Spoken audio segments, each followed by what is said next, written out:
SOLIDWORKS 2012 has a host of new tools for drawing for making the creation process and navigation of the documents associated easier than before. SOLIDWORKS has always had the ability to open any part directly from a drawing view. Now we also extend that capabilities to sub-assemblies as well. This means navigating and finding the correct documents is quicker and faster than before. Changes are a necessary part of the design process, and as we make these changes, we need to make sure that any of the documentation associated with it is always up to date. But sometimes finding these changes can be a challenge. Wading through the many dimensions and annotations on a drawing can sometimes be tricky.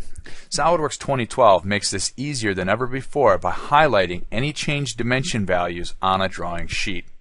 Not only does it highlight them in a unique color, but hovering over any changed dimension value will show its previous value to aid in the revision process. Views which are missing center marks due to holes created after the view was originally created can now be added as easily as adding center lines or initial view creation for center marks. Simply choose the options you want and all the center marks will be appropriately added to the drawing view. To aid in performance, the view palette no longer unnecessarily updates for minor changes. Users now have explicit control over updating the view palette, saving on open times and toggling between the assemblies and drawings themselves. Exploded views are also quicker and easier to make. SOLIDWORKS now automatically generates an isometric exploded view in the view palette if the assembly contains an exploded view. This can be easily dragged and dropped onto the drawing sheet, adding for quick view creation. Any view that has an assembly with an exploded view state can quickly be changed by toggling with a simple right mouse button now. No longer do users need to go into the file to the view properties to make these changes. And no assembly drawing would be complete without a bill of materials and balloons to populate it. Adding balloons is now even better in SOLIDWORKS 2012 thanks to two great new features.